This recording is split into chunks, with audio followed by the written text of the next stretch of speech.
শয়তানের ওয়াসওয়াসা থেকে বাঁচার তিনটি উপায় বলে গেছেন আল্লাহর নবী সাল্লাল্লাহু আলাইহি ওয়াসাল্লাম রহমতে দো জাহা। শয়তান সবাইকে ওয়াসওয়াসা দেয়।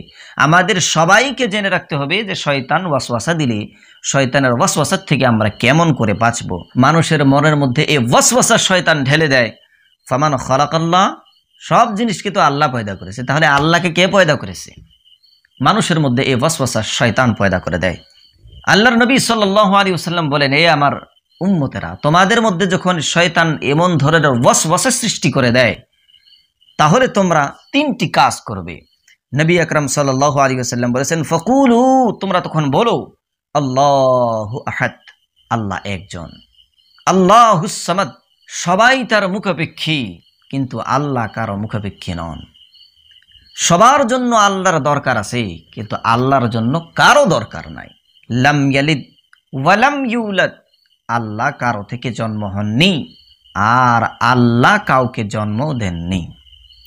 ওয়ালাম ইয়াকুল্লাহু কুফুয়ান আহাদ, আসমান এবং জমিনের মধ্যে এমন কি কোনো জায়গায় আল্লাহর মতো আর কিচ্ছুই নাই। এই কথা তোমরা বলো।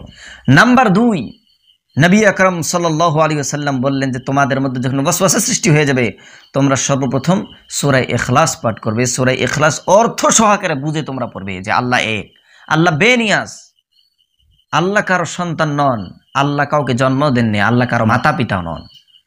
আর পৃথিবীর মধ্যে এমনকি পৃথিবীর বাইরেও আল্লাহর বাহিরে আল্লাহর মতো আর কেউ নাই।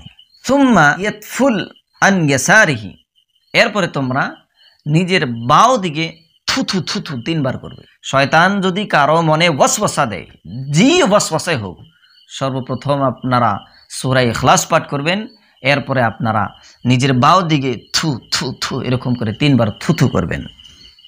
নবী আকরাম সাল্লাল্লাহু আলাইহি ওয়াসাল্লাম এরপরে বলেন, ওয়াল ইস্তাইযু বিল্লাহি মিনাশ শাইতানির রাজীম, এবার তোমরা আল্লাহর কাছে পানাহ চাও শয়তানের ওয়াসওয়াসা থেকে। আউযু বিল্লাহি মিনাশ শাইতানির রাজীম, এটা তোমরা পড়ো।